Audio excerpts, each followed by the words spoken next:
It was a windy night when a man arrived in front of a brightly lit mansion.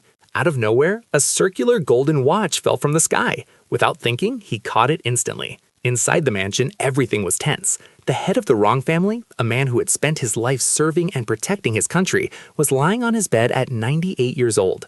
His condition had gotten worse, and doctors and nurses rushed around the room trying everything they could. But soon, the doctor gathered everyone and revealed the truth. Mr. Wrong might not survive the night. Before anyone could process it, a loud disturbance erupted at the door. Everyone turned sharply because nobody had expected visitors at this hour. A young man walked into the room like he owned the place. Calm and confident, he announced that Mr. Wrong had 13 minutes and 9 seconds left to live. Security immediately surrounded him, demanding to know who he was and how he got inside. But instead of answering, the stranger raised a golden watch, and in the next instant, time sped up wildly. Everything froze. The oldest person in the room was the first to speak, his voice shaking in disbelief. He demanded to know what kind of power this was and who this stranger truly was. The young man simply explained that nobody should panic. He had only stopped their time. Then, without warning, he appeared right beside Mr. Wrong's bed. With perfect manners, he introduced himself as a man named Lu. He claimed he was a wandering salesman, and the only thing he sold was time. But this wasn't something he had planned from birth. 10 days earlier, Lu had received a message from his mother, telling him to quit if the pressure was too much. She even suggested withdrawing their entire savings of $700,000, enough to buy a home in the capital. Still, Lu refused to back down.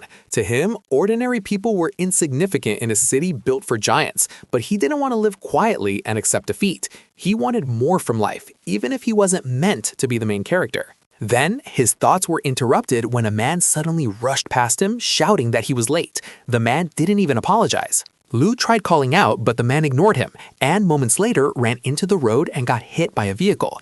He collapsed, and his papers scattered everywhere. People panicked, shouting for help and calling emergency services. But that's when something terrifying happened. Lu suddenly began seeing strange information floating above people's heads. Names, ages, and even the amount of time they had left in life. He thought he was imagining it until he reached into his pocket and found a golden watch, the exact same one. Rain began to fall. And then time froze again. Lu nervously touched one of the frozen people, and the information became clearer. Only this time, the person's remaining life shortened. He tested it again on someone else and saw the same result. That's when it hit him. He wasn't hallucinating. He had gained control over time itself. With excitement rising inside him, Lu realized this was the moment that could change his entire fate. Time passed equally for everyone, but not everyone created the same value within it. So in that moment, Lu made his decision. He would become a time salesman. Lu began writing down plans for his new life when his roommate returned home soaked from the rain. She didn't realize he was there at first and casually mentioned needing to change her clothes. Lu greeted her, and she looked surprised that he was home so early. She spoke politely, but deep down she quickly dismissed any interest in him. Her dream wasn't romance. It was marrying into wealth. Someone without millions in a luxurious home wasn't part of her plan. She told him goodnight and went to her room. Lu sighed, but his mindset had already shifted. He once wanted someone out of his league, someone untouchable, but now he wasn't ordinary anymore. He finalized a contract template for time trading and fully accepted his new identity, time salesman. He could buy extra time from the desperate, then sell it to those who feared running out. Soon after, he withdrew his savings and sat near the roadside, scanning for his first customer. That's when he noticed a college student working multiple jobs, barely earning anything, and getting scolded by his boss. Later, that same student entered a restaurant, looking exhausted and hungry. Lu ordered the cheapest meal too, and smiled. He had found his first deal. He sat across from the student and watched him panic, asking who he was. Instead of replying, Lu accelerated time by 100-fold. The student immediately froze in fear. Lu calmly told him to relax. He had only altered the flow of time. Then, Lu introduced himself clearly, a time salesman. The student laughed nervously, thinking it was a joke, until Lu spoke his name, age, and the exact amount of time he had left to live. And then Lu made his offer. He wanted to buy part of that student's lifespan. The student finally agreed, signed the contract, and the trade was complete. 1 full year vanished from his remaining time. Lu restored the world to normal and handed him the money. The student was overwhelmed with excitement, already imagining buying expensive items and living like a king. Lu gave him a card and told him to keep it, just in case he wanted to trade again. The student immediately refused, claiming he would never do something like this twice.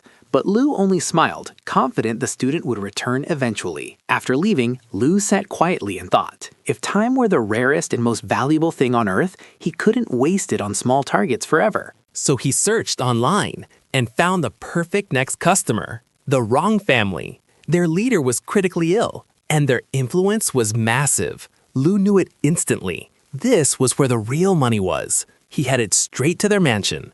Inside, the family begged the doctor for hope, but there was none. The elder himself, refusing to give in, sensed an unfamiliar presence. And then Lu stepped forward and introduced himself again. A salesman who sold only one product, time. The family assumed he was a fraud, until Lu warned them that the elder had less than 10 minutes remaining. Someone finally asked the question that mattered. How much did time cost?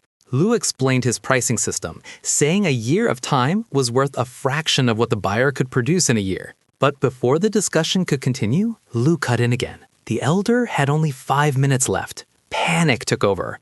One family member stepped forward and insisted they would buy 1 year of time for the elder. The contract was brought out, but the elder could barely move. Lu's voice turned cold. The elder had 40 seconds left. Driven by desperation, Mr. Ron gathered every bit of strength in his body, grabbed the pen, and signed. And the moment the deal was complete, 1 year of time was transferred. The entire room stood frozen in disbelief. Lu calmly announced that the transaction was finished. In the next instant, Mr. Wrong sat upright on the bed like he had regained years of vitality. His family rushed to him in shock, calling his name again and again. Mr. Wrong himself was stunned. He still felt old, but his body had been restored with real strength. Lu congratulated him and told him to enjoy the 1 year he had bought. Before leaving, he handed the family his card and instructed them to send the exact payment. Then, just like that, time returned to normal. Everyone present remained silent, unable to process what they had witnessed. Mr. Wrong immediately ordered everyone to keep quiet. Not a single word of this incident was allowed to leave the room, and he warned them clearly. Mr. Lu must be treated as a friend, never an enemy. Outside, Lu walked calmly through the streets, feeling something new. For the first time, it felt like fate itself was in his hands. And that's when he formed his next step. He would establish something bigger, a powerful organization, the Eternal Club, a place where ordinary people, geniuses, and elites could all enter, as long as they could pay the price. He envisioned 9 membership levels, ranked by contribution, and in the future, his authority would become untouchable. Lu understood that to build the Eternal Club, he needed reliable people, those who had been crushed by life and had nothing left to lose. A cab stopped in front of him, and the driver offered a ride. Lu checked the man's details and got in. During the drive, the driver tried to make conversation, saying Lu looked like someone involved in big business. Lu stayed quiet. Then a notification came through. Payment from the Wrong family. The amount was huge and sent quickly. Lu could only think of one thing. No wonder they were feared. But the driver suddenly received a call from his son, telling him something had happened to the grandfather. The driver panicked, braked hard, and promised he would come immediately. He apologized to Lu and offered to end the trip early. Lu calmly said it was fine. He was also heading to the hospital. On the way, the driver opened up about his struggles, his regrets as a father, and how he couldn't even afford his son's school fees. Lu listened quietly and then silently accelerated time. In the next instant, they had already arrived at the hospital. The driver was shocked, but before he could react, Lu disappeared. In the back seat, 2 bundles of cash remained, along with a note. This was only a tip. If you need money again, I can help, but next time, it won't be free. The driver bowed repeatedly, overwhelmed. But Lu wasn't interested in gratitude. He was waiting for something else. And nearby, he spotted someone coughing violently while holding a diagnostic report. The young man looked weak, but his eyes were filled with anger. When he noticed Lu staring, he snapped aggressively. Lu flinched for a second, then smiled slightly. The next customer had arrived. The next morning, Lu was still awake when his roommate finished getting ready for work. She glanced at him with confusion, asking why he was still at home instead of going to his job. Lou casually said he was taking a day off, but deep down, he already knew the truth. He didn't want to live that normal life anymore, not when time itself was now his product. Later, Lou visited Peaceful Homes Real Estate, pretending to be a regular buyer. A saleswoman named Wen Chen greeted him warmly and offered to show him apartments. She complimented his taste and handed him brochures describing the buildings as high quality and imported. But as Lou browsed, someone suddenly called his name. It was his roommate. She worked there. The moment she saw him, her expression shifted. Lou calmly smiled and said he came because he was planning to buy a home, and since he remembered she worked here, he thought he'd stop by. His roommate was instantly stunned. In her mind, Lou had always been average, the kind of man who couldn't afford luxury, so hearing him talk about buying property felt unreal. She quickly asked about his budget and took over the process, telling Wen Chen to step aside. Then she began recommending the kind of places she assumed Lou could afford. But the moment Lou saw them, he frowned. To him, those places looked unimpressive. His roommate instantly got annoyed and snapped at him, asking what he expected. With his salary, was he really dreaming of living in a mansion? Lou answered calmly that it wasn't impossible. That response completely irritated her. In frustration, she stormed off and told Wen Chen to handle him again, but in a sarcastic way. She demanded the saleswoman show him only the most expensive listings. So, Wen Chen took Lou straight to the biggest villa on the property. And the moment Lou saw it, he immediately said he would take it. Wen Chen froze in disbelief, thinking he was joking. But Lou cut through everything and told her clearly that he wanted to buy it immediately, and only through her. The staff rushed to get the manager. The manager explained that this villa required a huge down payment of $500,000. Lou replied casually that there was no need for a down payment. He would pay everything in full. Everyone around him was stunned. Meanwhile, his roommate watched from a distance in complete regret. She couldn't believe she had been living with someone this wealthy, yet she had been desperately searching for a rich man elsewhere. When Lou finally left, his phone rang. It was the cab driver from the previous day. The driver hesitated, then asked if Lou meant what he said, that he could help him earn money. Lou answered calmly that he meant it. The driver went quiet for a moment, then said it was time for them to meet again. Lou arrived at the meeting location and saw the cab driver waiting nervously by the roadside. Lou didn't waste time. He told them they needed to talk somewhere private, so they moved into a nearby coffee shop. Once seated, the driver explained everything. His father had suffered a sudden brain emergency the previous night and was now in the ICU. The doctors had stabilized him, but the medical costs were crushing. The bills alone were over $10,000 a day. The driver looked desperate, saying he needed money and would do anything if Lou could help. Lou listened quietly. Then he said the truth. He could give him money, more than he could imagine. But in return, Lou wanted his time. The driver froze. Lou calmly assured him he was safe and legitimate, then instantly stopped time. The whole world went silent as Lou read out the driver's name, age, and remaining lifespan. He repeated it again. He was a time salesman, and he was offering a deal. The driver swallowed hard and asked the price. Lou stated the base offer, $300,000 for 1 year. After thinking for a long time, the driver made a decision. He would sell for 3 years. Lou calculated it and warned him carefully. After selling that much, the driver would only have 10 years left. The room felt heavier, but the driver still nodded. He signed the contract. The trade was completed. Lou handed him the cart for receiving payment, and the driver bowed deeply, overwhelmed with emotion, before rushing back to the hospital. Lou watched him go, thinking to himself, the money would solve his problems today, but later, would he regret the cost? As Lou stepped outside, he spotted a familiar figure again. The sick young man from earlier, coughing badly and barely standing. The man stormed toward him like he was ready to fight, accusing Lou of laughing at him. He even grabbed Lou by the collar. But Lou didn't react. Instead, Lou calmly told him the truth. He wasn't mocking him. He was thinking about his remaining lifespan. Then, Lou leaned in and dropped a chilling number. The man only had 26 days left. The sick man froze. Lou's voice stayed calm and cold. If he wanted to keep living, he needed to follow him. Lou asked the man's name. The man weakly answered, Som. Lou asked what illness he had. Som admitted it was leukemia. Lou questioned why he wasn't with his family, but Som laughed bitterly and revealed something painful. When he left home, he made his family believe he was already gone. He had completely cut himself off. Lou studied him in silence, then tested him by accelerating time. Sam was instantly shaken, unable to process what had happened. Lu told him not to panic. He had no bad intentions. He introduced himself again as a time salesman and said he could increase Sam's remaining time, but the price wouldn't be money. The price would be loyalty. Sam was confused, but he understood something important. He was already at the end of his road. He didn't have much left to lose. So, when Lu asked again if he agreed, Sam finally nodded.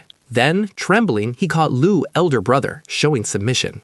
Lu accepted it for now, but he didn't respond emotionally. Instead, he made his move. He extended Sam's lifespan by 100 days of full health. And instantly, Sam's condition changed. The pain disappeared. The weakness vanished. His breathing became steady again, like he had been revived. Sam couldn't believe it. His knees hit the floor, and he bowed so deeply. It was like he was pledging his entire existence. He promised he would become Lu's weapon, loyal no matter what. Lu handed him a card and gave him 2 tasks. First, clean himself up and return his hair to normal. Second, come to the address the next morning to meet him. Then Lu corrected him. From now on, he was not to call him elder brother again. He should call him master. Sam accepted immediately.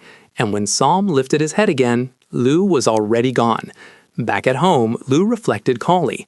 The Eternal Club was still small, but as it grew, he would need more loyal people. That's when the apartment door suddenly burst open. It was his roommate. She was drunk and emotional, yelling at him for hiding his true identity. Lu raised an eyebrow and asked what she planned to do about it. She smirked and joked that he should punish himself with 3 drinks. The roommate leaned in, pretending to clean spilt wine off his clothes, acting playful and bold. Lu watched her calmly. In his mind, he realized something. The old version of him would have fallen for this instantly. But now, their positions were different. He lifted her easily, carried her back to her room, and laid her down gently. He thought to himself that some people needed discipline, not attention. She asked what was wrong, half asleep. Lu responded calmly that she looked cuter like this than when she was always trying to be calculating. She tried to speak again, but Lu stopped her with a finger and told her something simple. He liked clever girls. But if she wanted to attract him now, she'd have to show him what she was truly capable of. Before she could answer, she fell asleep. Lu returned to the living room and continued building his plans late into the night. The next morning, she woke up panicking because she believed she'd be late for work. Lu calmly told her not to worry. He had already called her office and got her the day off. She was shocked and asked how she could repay him. Lu simply said he was hungry. It was time to test her cooking. She ran to the kitchen immediately. But then, a knock came at the door. Lu wasn't expecting anyone so early. It was Sam. He arrived early. Lu opened the door and saw him standing straight, ready like a soldier. Lu praised his enthusiasm, but corrected him again. From now on, Sam should call him sir. From the kitchen, Lu's roommate overheard everything, confused. She brought coffee politely, then excused herself back to her room, clearly unsettled by what she was hearing. Lu handed Sam an employment contract. He told them to add up to 3 conditions if he wanted. Otherwise, sign it. Sam didn't even read it. He signed immediately. Lu asked if he wasn't worried, but Sam said something that made Lu pause. If Lu trusted him this much, then he would never doubt Lu. Lu finally admitted Sam was smarter than he thought. Then he gave Sam 2 missions. First, locate a university student named Baron. Second, deliver an item to his address. Sam accepted confidently, and Lu leaned back slightly, realizing something important. Having a subordinate changed everything. If he wanted to build a real organization, he couldn't do everything alone. He needed a venue, he needed systems, and he needed people strong enough to support his vision. Elsewhere, a group of experts were boasting about the world's strongest firewall and a supercomputer called Windsor Green, claiming no hacker alive could breach it. But suddenly, alarms exploded. They had been hacked.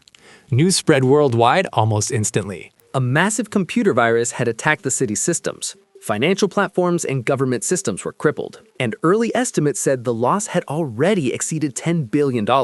And the main target was revealed to be N-City University's computer research lab. The virus scrambled valuable data, and even forcing a reboot would cause massive research losses. Experts began speculating that the hacker's motive was connected to their imminent death. At the same time, Lu gave Sam a new order. He wanted the wrong family to provide specialists, and he wanted it treated as a test of loyalty. Meanwhile, the hacker responsible for everything was coughing violently while laughing. proud of his masterpiece. Despite being extremely ill, he believed he still had more talent than anyone alive. But then, a message appeared on his screen. "You won't lose your life. Come find me. I can save you." The hacker immediately sensed danger. Someone already had his info. Then another message appeared. "I can see your time." That line hit hard. Lou sent him a Discord link. The hacker clicked it confidently, thinking it was bait.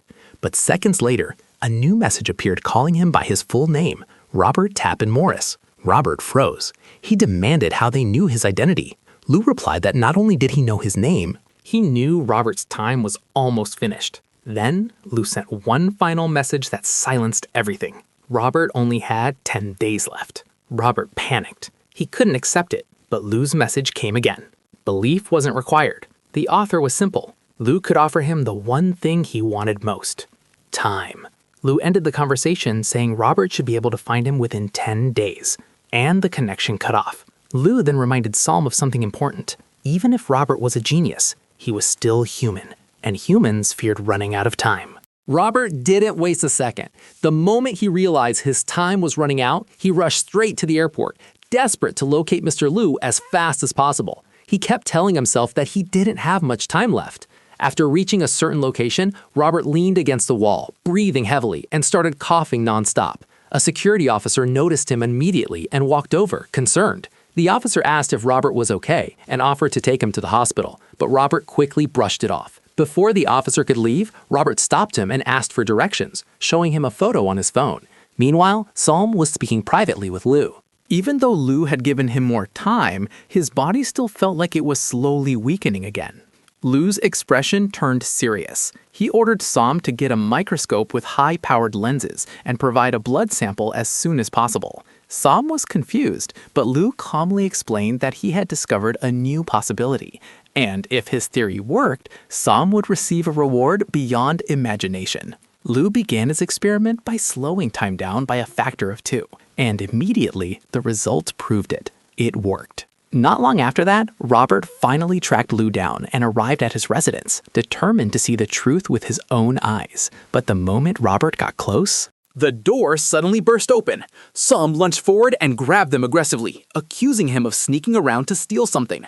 Robert couldn't even argue properly because he was coughing too hard to speak.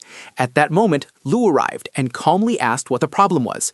Psalm quickly explained that Robert was acting suspicious. Still gripping Robert by the collar, Psalm demanded answers. Lou's eyes narrowed slightly. He calmly repeated one phrase Robert mentioned. "The dark web?" That was when Robert suddenly realized something. Lou wasn't just some random person. Robert mocked him, saying the time magician didn't look special at all. That insult instantly set Psalm off, and he moved to strike Robert. But Lou stopped the conflict immediately, ordering Psalm to stand down. Psalm obeyed instantly, like it was a reflex. Then Lou raised his hand and calmly told Psalm what he had done. He had slowed the passage of time for Psalm's white blood cells, speeding up their fight inside his body. From now on, the rest depended on Psalm's immune system. Psalm froze. Then his expression changed completely. He could feel strength returning. It felt like the sickness had completely disappeared. Robert stared at Psalm in shock, unable to believe what he was seeing. In that moment, Robert understood one thing clearly. This wasn't a trick. This was real. Robert exploded with excitement. For the first time in a long time, he didn't feel pain in his body. His health felt restored, like his life had been rebooted. He became emotional instantly, grabbing onto Lou as he had just witnessed a miracle. Then, Lou gave Robert a simple offer. If Robert joined his club, Lou promised he wouldn't mistreat him. Robert didn't hesitate at all. He agreed immediately, swearing loyalty like he was terrified Lou would change his mind. Lou accepted him, but only on one condition. Once Robert signed the contract, he would have to complete 3 tasks.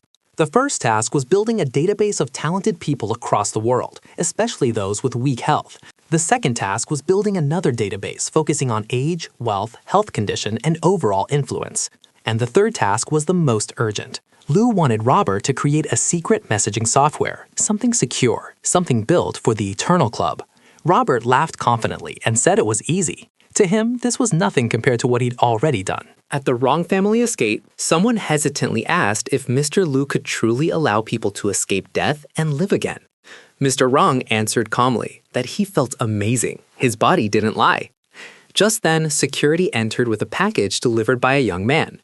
It was inspected, and there was no danger. Mr. Wrong assumed it was from Lu and ordered them to open it immediately. Inside was an official invitation, an invitation to the Eternal Club. The paper explained membership levels, contribution points, and the benefits members could receive. The higher the level, the more time a member could exchange for. When Mr. Wrong finished reading, he became serious. If he hadn't witnessed Lu's power personally, he would never have believed any of this. He immediately called for an emergency family meeting. Once everyone gathered, he announced it clearly. The Wrong family had been invited into the Eternal Club. The room erupted in questions. Was it legal? Who else was inside it? How dangerous was this? But Mr. Wrong warned them not to take it lightly. Lu's power was beyond normal influence. Even if Lu seemed calm now, offending someone like him could lead to a disaster, so they needed to respond carefully and respectfully. Then, Mr. Wrong pressed the invitation link on his phone. The entire family leaned in and watched the platform load. There were already many members. Messages were flowing rapidly. Everyone stood frozen, watching in disbelief. Meanwhile, Lu stood beside Robert while he monitored the live chats. Lu instructed Robert to analyze every word carefully. This was how they would control their future customers. Robert grinned, admitting the whole thing felt exciting. Lu then ordered Robert to send a message directly to Mr. Wrong. A newcomer message. It welcomed him and told him to rename himself according to his membership number. Then it promised a mission. Complete it and he would be officially accepted into the Eternal Club. Mr. Wrong swallowed hard. The question was simple now. Was he ready or not? Mr. Wrong explained the Eternal Club to his family as if it were something that had existed long before this era. According to him, the club had appeared many times throughout history under different names, and now, in this generation, it had returned again as the Eternal Club. He explained the club's 3 principles. First, protect Earth, because it was currently humanity's only home. Second, advance technology, especially space exploration, so humanity could one day escape the planet's limits. Third, advance biology and human evolution. But then, Mr. Wrong's expression became even more serious. He revealed something chilling. Some members inside this club weren't normal people. Member numbers like 45 and 10 might already be hundreds of years old. That meant the smaller the number, the older and more powerful the member. Some of them had been alive since ancient times, building wealth and knowledge across generations. Mr. Wrong warned everyone firmly. They could never offend anyone in this club, not even by accident. Right then, his phone buzzed. The newcomer mission arrived. Mr. Wrong read it and realized something surprising. The mission was actually more like a reward for newcomers.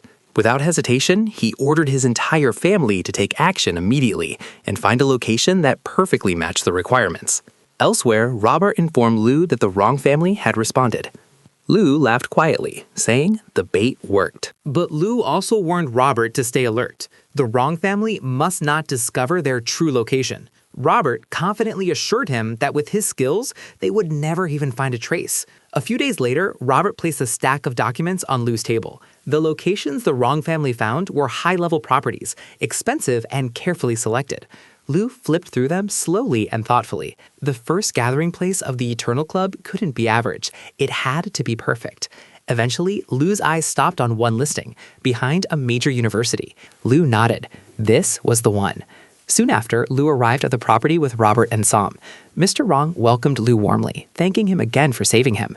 Lu responded politely, but kept his tone neutral, reminding them the time was exchanged fairly through money. As they toured the estate, Robert's mind went straight to business. He started imagining turning part of the place into a computer room. Sam immediately scolded him for acting like he could decide things, but Lu allowed it. Then Lu also told Sam to choose his own space, since Sam wanted a training room. Sam's eyes lit up instantly. Mr. Wrong asked carefully if Lu was satisfied. Lu nodded in approval. And right then, Mr. Wrong received his reward notification. Mission completed. He earned contribution points. The entire family celebrated. Lu's gaze turned calm and cold again. Now that the mission was complete, it was time for another transaction. Back at his base, Lu started formalizing his organization. He drafted employee records like a real company. Sam became employee number 001, with notes on his personality and behavior. Robert became employee number 002, also listed with a detailed assessment. Lu even began listing potential recruits for the future. For himself, he wrote down his responsibilities, improving through reading, experiments, and planning the long-term growth of the Eternal Club. But even with everything going smoothly, Lu felt something was missing. At the end of the day, he was still just human. He knew that if the club was going to reach its full power, he and his team would need to evolve too. Meanwhile, Mr. Wrong received another mission notification. This time, the task was to recruit a retired Special Forces operative. The reward wasn't huge, but the mission was important. Mr. Wrong immediately ordered his relatives to use all connections and find the best candidate possible. At the same time, Robert received a system notification congratulating the Wrong family's newcomer status. Then, Robert casually walked into Psalm's office, smirking. He teased Psalm that once the Special Forces instructor arrived, Psalm's suffering would begin. Psalm also reminded Robert that his Chinese language habits were too modern and he needed deeper cultural understanding to blend in properly. Robert shrugged confidently, saying his intelligence would make it easy. Lu agreed with Psalm. To push Psalm's body to its limit, Lu planned to place him under 100-time acceleration. During that period, Psalm would need to master close combat, weapons handling, and protection skills. Psalm accepted without hesitation. A few days later, the retired Special Forces instructor arrived. He introduced himself as Zexer, saying he could not reveal his previous unit, but from now on, he had no affiliation with them. Lu welcomed him calmly. Zexer said there was no need for breakfast. He could begin immediately. Lu was satisfied. No wonder the Wrong family moved so efficiently. Lu handed Psalm to Zexer and told the instructor not to hold back. Zexer smiled faintly and promised to take good care of him. Psalm also bowed respectfully, ready to endure anything. At the same time, Lu assessed Robert's needs. Robert's potential was too high for normal computers. If he wanted Robert to truly operate at his best, he needed a supercomputer. It would cost an insane amount, but it was a necessary investment for the club's future. Lu looked ahead calmly. Everything was falling into place. Robert then presented Lu with new information about the university student Lu had traded with earlier, Baron Zhang. According to Robert, Baron had become influential on campus. But the shocking part wasn't influence. It was how fast Baron was spending money. Robert listed the purchases. Baron had been using the money Lu gave him to impress a girl, spending wildly and showing off publicly. He was now known on campus as a rich second-generation heir. Lu clicked his tongue in disappointment, realizing the student had completely lost control. Still, Lu wasn't surprised. He already knew Baron would come back. Soon enough, Baron arranged another meeting at a cafe, sitting nervously like someone waiting for judgment. When Lu arrived, Baron forced a smile, acting overly polite. Lu calmly observed him and pointed out that his outfit alone looked expensive. Baron froze. Then Lu spoke bluntly. He could see exactly how Baron used the money. And now, Lu revealed Baron still had 64 years remaining. So the question was simple. How many more years was Baron prepared to sell? Baron hesitated, then admitted he wanted to sell more time. Lu warned him seriously. Every year he sold would make his body age by a year. Baron was young. He still had a future. He needed to think carefully. But Baron's reason was emotional. He wanted to impress the girl he liked. He wanted a better car, a better life, and a relationship that would feel secure. So he made his choice. He would sell 5 years. Lu agreed, saying he never rejected a willing customer. The deal was priced at $150,000 for 5 years. Baron signed. The transaction completed. Baron's phone received a credit alert and he nearly exploded with excitement. With an umbrella, he rushed out into the rain saying goodbye as if this would be the final time. Lu quietly responded under his breath. Until next time. Our story ends here. Thank you for watching. Love Manhwa, subscribe, and be part of a family that lives every story together.